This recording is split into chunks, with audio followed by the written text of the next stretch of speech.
Hello friends, मी आज तुम्हाला core जावाचे concept सांगणार आहे. ते स्टार्ट करूया. तर पहिला आहे variable. Variable is a Java is a data container that save the data value during the Java program execution.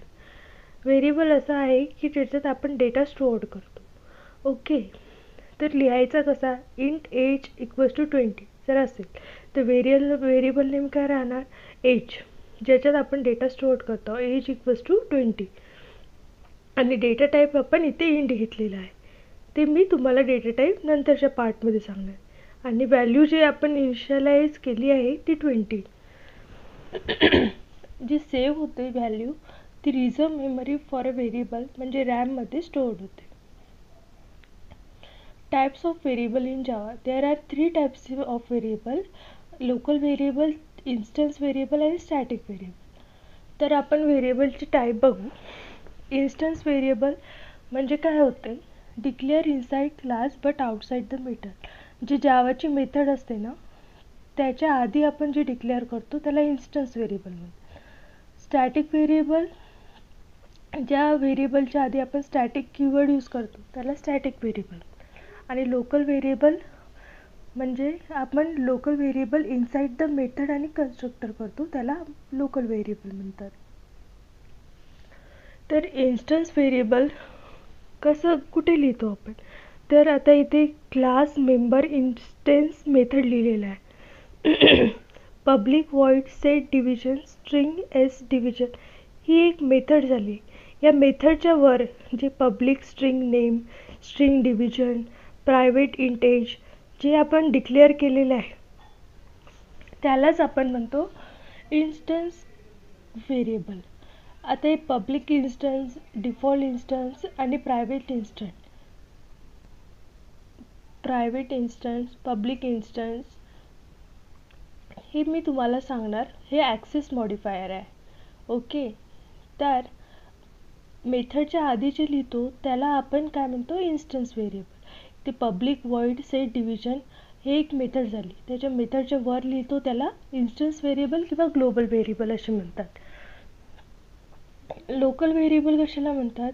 आता इथे एक मेथड आहे public athlete name comma speed comma age. Name, speed comma age हे काय झाले? Local variable. किंवा आपण मेथडच्या खाली लिहितो int speed equals to 100, this is a local. आणि मेथडच्या वर हे पब्लिक ॲथलीट आहे ना त्याच्या वर जे आपण डिक्लेअर केलं आहे ॲथलीट नेम, स्पीड, एज ते इन्स्टन्स व्हेरिएबल आहे. तर आता आपण बघूया स्टॅटिक व्हेरिएबल. स्टॅटिक व्हेरिएबल कसे असतात? स्टॅटिक कीवर्डपासून सुरू होतात. द टाईप ऑफ व्हेरिएबल आणि व्हेरिएबल नेम आणि value will be what we initialize. फक्त स्टॅटिक कीवर्ड लिहिलेला राहतो, नंतर डेटा टाईप राहते आणि नंतर व्हेरिएबल नेम राहतो आणि इक्वल्स टू व्हॅल्यू राहते. त्याला आपण स्टॅटिक व्हेरिएबल म्हणतो. आता प्रोग्राम बघूया. व्हेरिएबलचा प्रोग्राम. इथे पहिले आपण क्लास तयार करतो. क्लासमध्ये मेन मेथड लिहितो. क्लास कसा लिहायचा? क्लास आणि क्लास नेम. क्लास नेम काय? इथे ॲड1. ज्या ॲड1 हा क्लास नेम आहे. क्लास नेम सेम राहतो जो आपण प्रोग्राम ज्या नावाने सेव्ह करतो तो. सो ॲड1 हा क्लास नेम आहे. आणि नंतर मेन मेथड म्हणजे काय? आपण C++ मध्ये मेन मेथड लिहितो तसेच व्हॉइड मेन लिहितो, तसेच जावामध्ये public static void main string args लिहितो. याचं मिनिंग मी पुढे सांगणार. आणि हे system dot out dot println ही प्रिंट करण्यासाठी असते. ॲडिशन ऑफ 2 नंबर इथे आपण प्रिंट करणार आहोत. Addition of 2 number. त्याच्यात व्हेरिएबल आहे इनिशियलाइज केलं आहे int a equals to 10, b equals to 15 आणि c इक्वल्स टू a+b. तर a+b म्हणजे सी मध्ये स्टोअर करतो. झाले 25 आणि ते आपण प्रिंट करणार आहोत. Result is c. Result plus c इथे का लिहितो? कारण इथे आपण कॉन्केटिनेशन करतो. जावामध्ये कॉन्केटिनेशन असते. मग रिझल्ट इज प्लस सी म्हणजे इथे आपल्याला व्हॅल्यू येईल 25.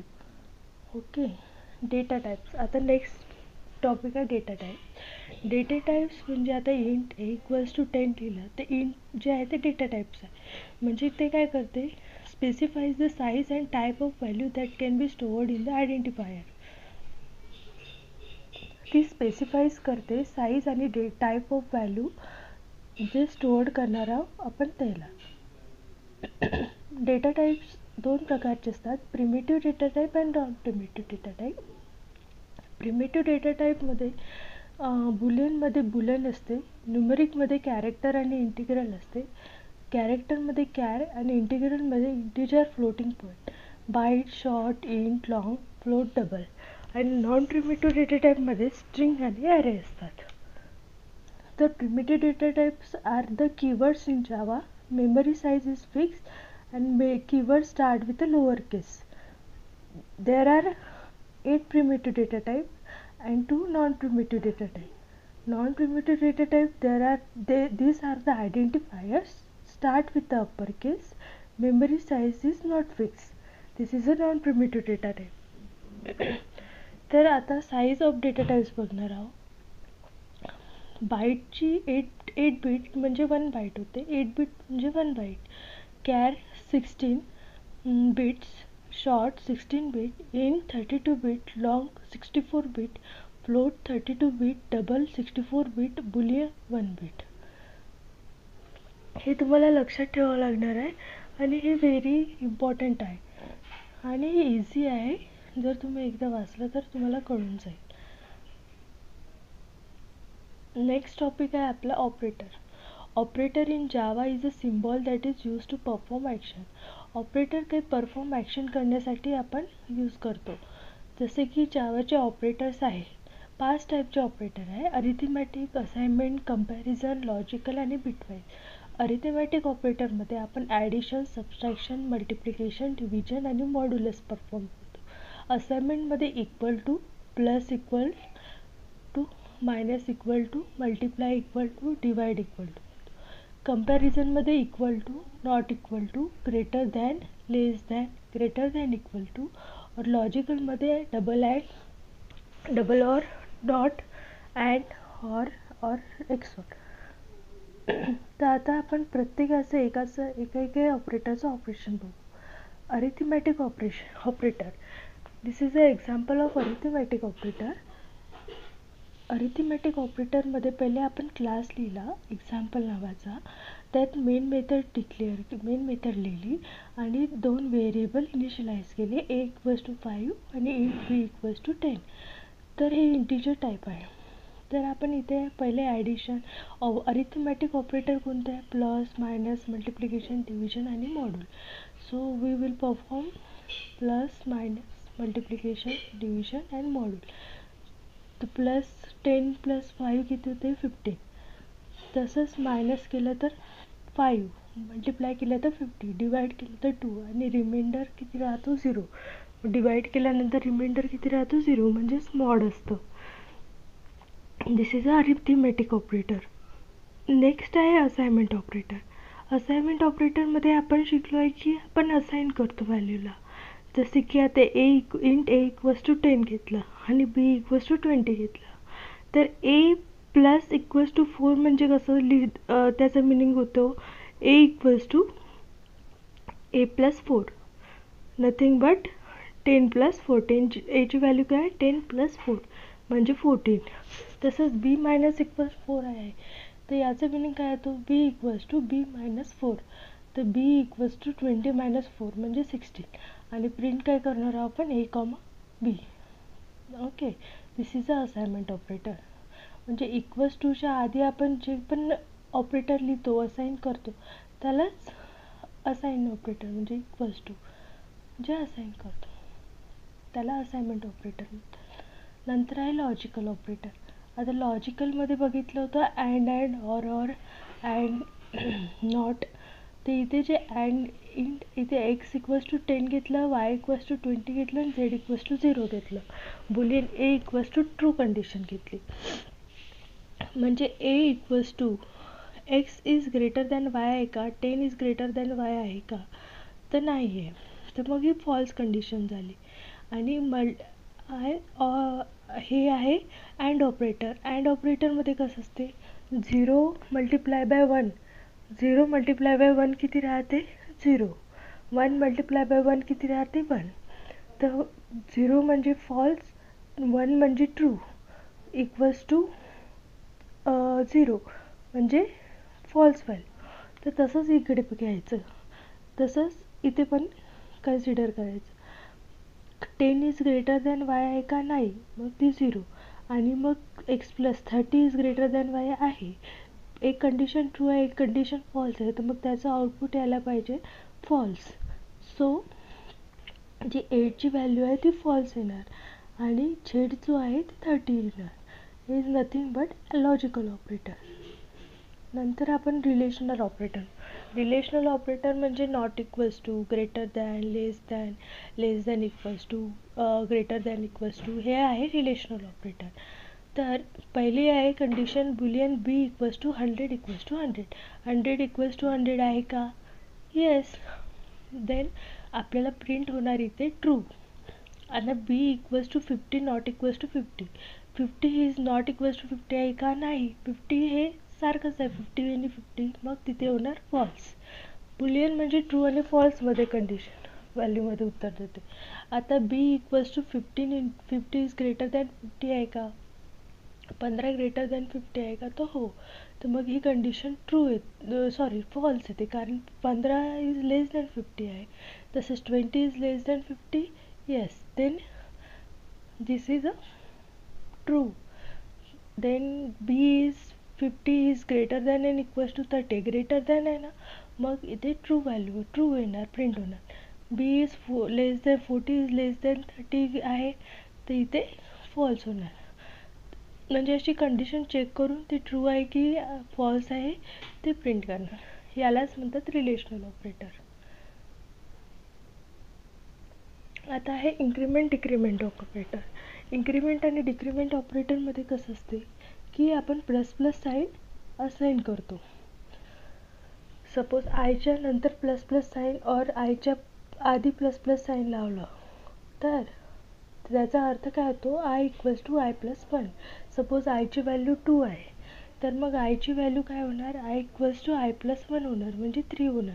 आणि डिक्रीमेंटमध्ये काय होणार, आय मायनस मायनस किंवा मायनस मायनस आय असेल तर i equals to i minus 1 होणार. म्हणजे आयची व्हॅल्यू जर 2 असली तर ती 2 मायनस 1 1 होणार. दिस इज इन्क्रीमेंट ऑपरेटर आणि दिस इज अ डिक्रीमेंट ऑपरेटर. आता टेरिनरी ऑपरेटर बघू. टेरिनरी ऑपरेटरमध्ये कसं असतं, किंवा त्याला आपण कंडिशनल ऑपरेटरसुद्धा म्हणतो. त्याच्यात क्वेश्चन मार्क आणि आपण कोलन देतो. इन जावा व्हेरिएबल घेतला, variable equals to expression 1 question mark expression 2 colon expression 3. Suppose expression 1 true असलं तर एक्सप्रेशन 2 एक्झिक्यूट होणार, अदरवाईज एक्सप्रेशन 1 फॉल्स असलं तर एक्सप्रेशन 3 एक्झिक्यूट होणार. ओके. तर टेरिनरी ऑपरेटरचा जर प्रोग्राम बघितला तर इंट एक्स इक्वल्स टू 3 घेतला आपण इथे, तर int y equals to x is less than 3 condition आहे, 3 इज लेस दॅन 3 आहे का, नाही, तर मग फॉल्स आहे. तर फॉल्ससाठी काय येतं 8 आणि ट्रूसाठी आपण पाहिला की 4. पहिली जर कंडिशन ट्रू असली तर पहिली व्हॅल्यू, कंडिशन चूक असली तर दुसरी व्हॅल्यू. हे नथिंग बट टेरिनरी ऑपरेटर आहे. ओके. नेक्स्ट आपण आता कंट्रोल स्टेटमेंट बघूया. कंट्रोल स्टेटमेंट 3 प्रकारचे आहे, कंडिशनल स्टेटमेंट, इटरेशन स्टेटमेंट आणि जम्प स्टेटमेंट. तर कंडिशनल स्टेटमेंट 3 प्रकारचे असतात, if else, nested if else आणि स्विच. आणि iteration statement are while loop, do while loop, for each loop. आणि जम्प स्टेटमेंट ब्रेक, कंटिन्यू आणि रिटर्न. जम्प स्टेटमेंट त्याच्यावरूनच समजते आपल्याला. ब्रेक म्हणजे तिथून कट होऊन जाणं. आपण एखादी वायर तोडली तर ती वायर 2 सेपरेट होती, ब्रेक होऊन जाते. कंटिन्यू म्हणजे कसं असते, ते सिक्वेन्स असतात, त्याच्यात जर एखादा कंटिन्यू लिहिला तर तो पर्टिक्युलर नंबर सोडून बाकीचा सिक्वेन्स कंटिन्यू होणार, तो नंबर ड्रॉप होऊन बाकीचा नंबर कंटिन्यू होणार. रिटर्नमध्ये आपण रिटर्न करतो value.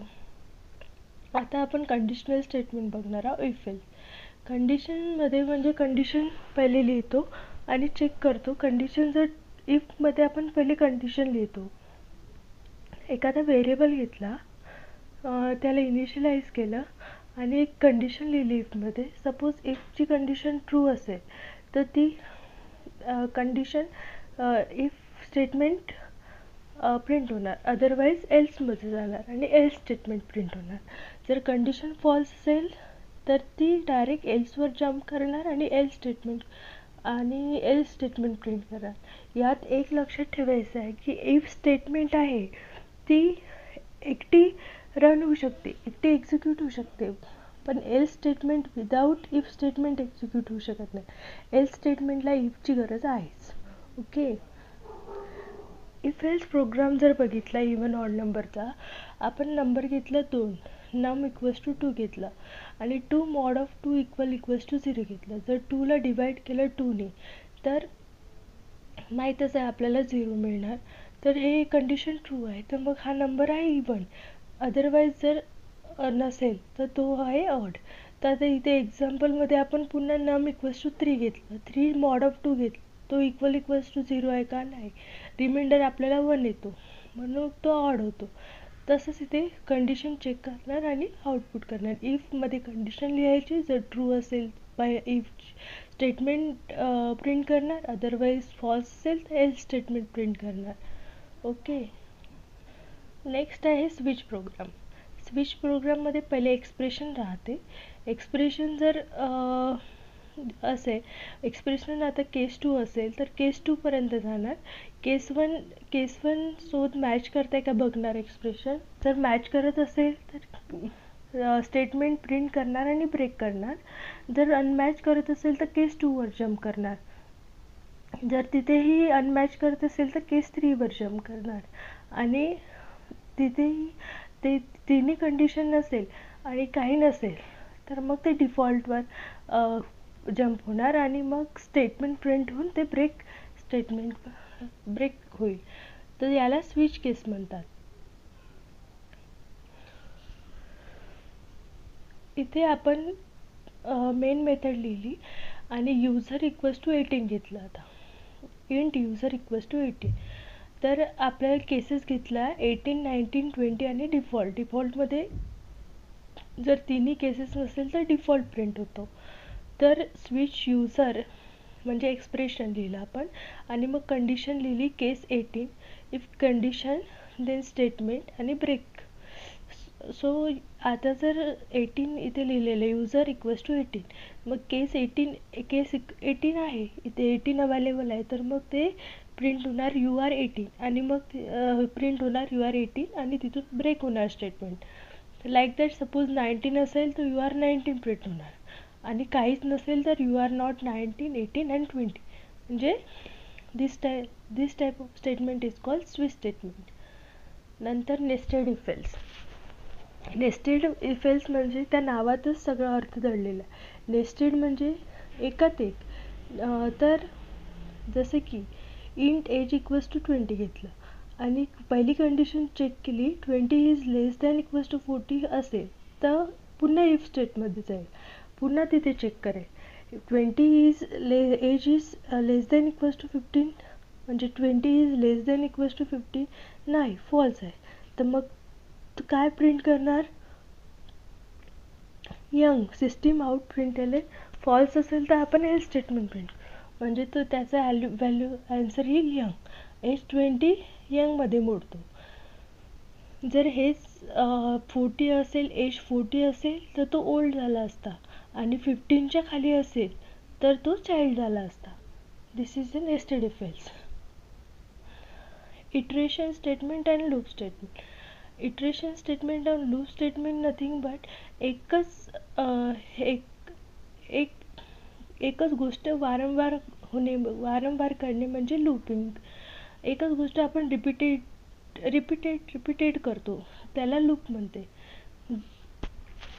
The Java for a loop is a control flow statement that iterate a part of the program multiple times. Okay.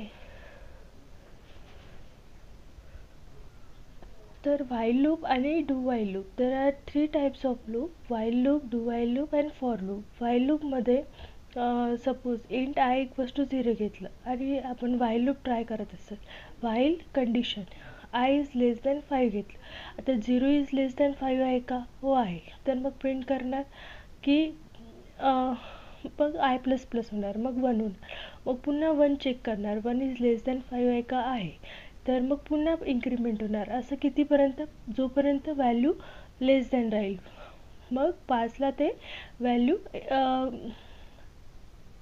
Exit होऊन जाईल, कारण 5 is less than equals to 5 नाही आहे. मग ते 4पर्यंत प्रिंट होऊन एक्झिट होऊन जाईल. ओके. तसंच पण डू व्हाईल लूपमध्ये कसं असते, पहिले आपण डू लिहितो, मग ओपन कर्ली ब्रेसेसमध्ये स्टेटमेंट लिहितो आणि मग कंडिशन लिहितो व्हाईलमधली.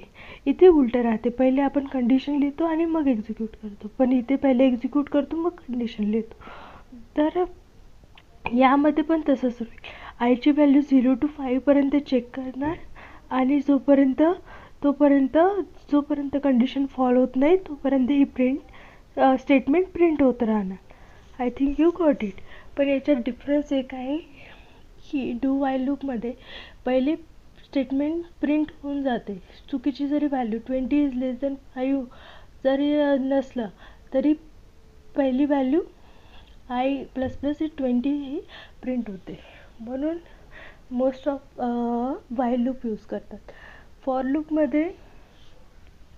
लूपमध्ये आपल्याला इनिशियलायझेशन, पहिले आपण इनिशियलायझेशन करतो. इनिशियलायझेशन म्हणजे हे बघ, for int I equals to 0 हे इनिशियलायझेशन केलं. नंतर आपण कंडिशन लिहितो आणि मग इन्क्रीमेंट आणि डिक्रीमेंट करतो. हे तिन्ही आपण एकाच याच्यात करतो, म्हणजे आपला प्रोग्राम खूप इझी होतो. त्यामुळे हे जे इंट आय इक्वल्स टू 0 आहे ते आपण इनिशियलाइज केलं. इथे मग कंडिशन चेक होणार आणि मग इन्क्रीमेंट होणार. तर आपण एक्झाम्पल बघूया. जसं for int I equals to 5 घेतलं आणि 5 is less than equals to 10 आहे का? मग आय प्लस प्लस होणार. जर कंडिशन ट्रू असेल तर इन्क्रीमेंट पुढे तो जाणार. तर 5 इज लेस दॅन 10 आहे का? तो हो. तर मग आय प्लस प्लस काय होणार? 6 होणार, 5 होणार. पहिले 5 प्रिंट करणार, मग 6 होणार इन्क्रीमेंट. मग पुन्हा 6 is less than equals to 5 आहे का? 10 आहे का? सॉरी, देन आहे, ट्रू आहे. देन अगेन आय प्रिंट करणार 6, देन 7साठी, मग 8साठी, मग 9. असे इन्क्रीमेंट होणार जोपर्यंत इक्वल्स टू म्हणजे 10 इक्वल्स टू 10 होत नाही. आणि जेव्हा 11 म्हणजे ही कंडिशन फॉल्स होतो तेव्हा हे एक्झिट होणार या लूपपासून. ओके. मग आपल्याला इथे आउटपुट 5 to 10 नंबर मिळणार. ओके. आता आपण ॲरे बघणार. ॲरे म्हणजे काय होते? Object which contain element of similar data type. Similar data type म्हणजे इंट असेल तर इंटिजर, फ्लोट असेल तर फ्लोट, देन स्ट्रिंग असेल तर स्ट्रिंग, कॅरेक्टर असेल तर character, similar data type. Okay. Object which contain element with a similar data type. The element of array are stored in continuous memory location. आणि index start कुठून होते? 0, 1, 2, 3, 4, 5 पासून. जसे की इथे इंट ॲरे ऑफ 6 घेतला तर इथे 6 व्हॅल्यू स्टोर्ड आहे. पण 4ची जी व्हॅल्यू आहे पण 1, 2, 3, 4 पासून काउंट करतो ना, तर ते 0 पासून काउंट करायचे. 0, 1, 2, 3 म्हणजे 5 इंडेक्स राहील याची. ओके. तर ॲरे ऑफ 0 जर आपण लिहिलं तर मग 0वर कोणती व्हॅल्यू स्टोर्ड आहे तर 4.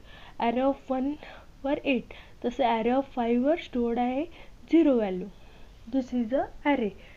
how we write the array, then you have to write like this.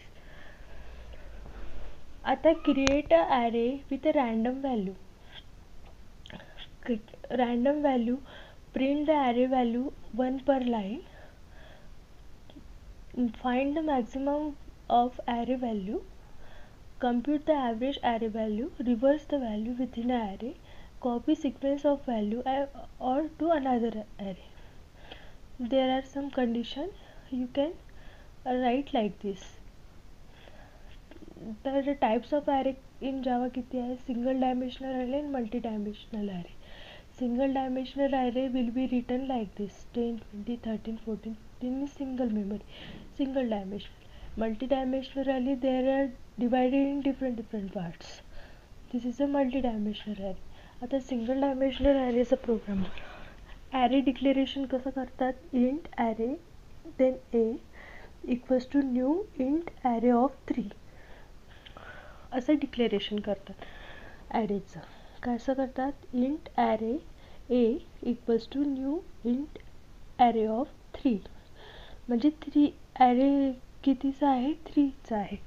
मग आपण व्हॅल्यू इनिशियलाइज करणार. ए ऑफ 0मध्ये किती राहणार? 10. ए ऑफ 1मध्ये 20. ए ऑफ 2मध्ये आपण 30 स्टोर करतो. मग आपल्याला आता ते प्रिंट करायचे असेल तर मग सिस्टम आउट डॉट प्रिंट एलनमध्ये A of 0, A of 1, A of 2 आपण ते प्रिंट करणार.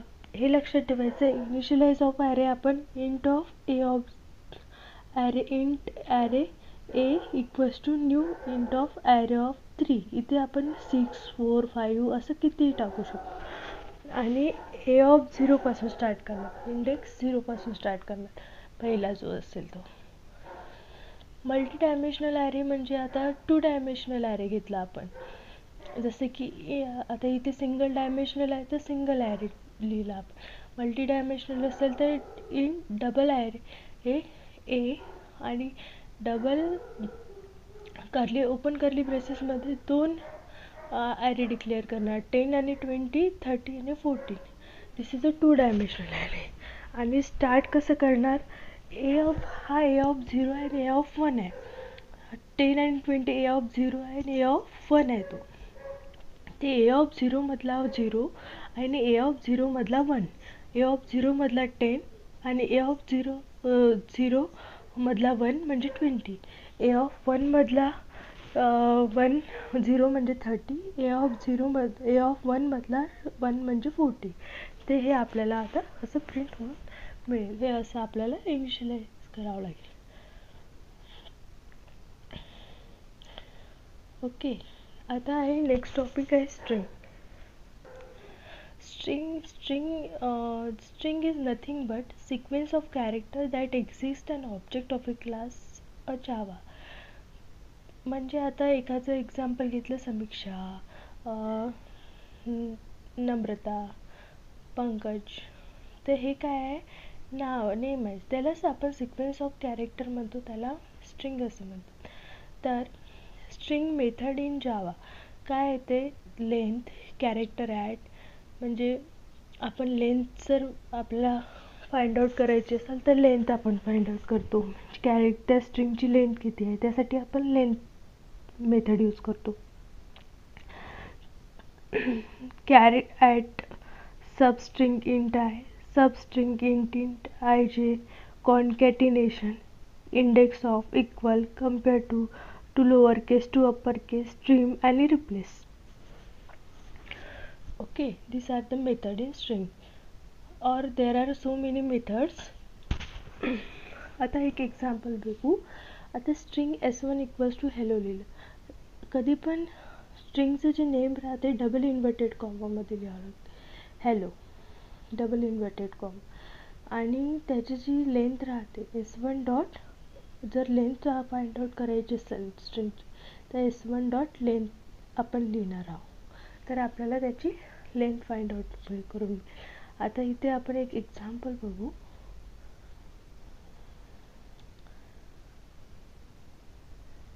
जसं टायटल आहे जावा ट्युटोरियल आणि साईट नेम आहे www.btechsmartclass.com. लेंथ ऑफ टायटल किती आहे? तर हे जे टायटल आहे ते काउंट करायचं, ते म्हणजे length of title. Character at म्हणजे 3 या जागेवर कोणतं कॅरेक्टर आहे? ते ए आहे. 0 पासून स्टार्ट होतं ना. इंडेक्स ऑफ टी कोणत्या नंबरवर आहे?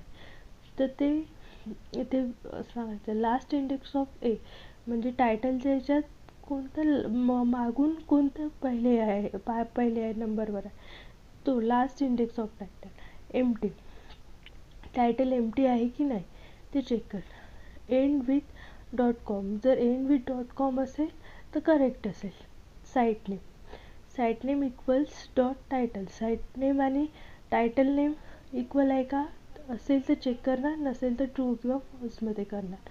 साईट नेम सबस्ट्रिंग 9,12, सबस्ट्रिंग मध्ये साईट नेम 9 पासून 14 पर्यंत प्रिंट करणार. जर टू अप्पर केस लिहिलं असेल साईट नेम त्याचे www.btech smart class ते पूर्ण कन्वर्ट होणार अप्पर केसमध्ये. This are the method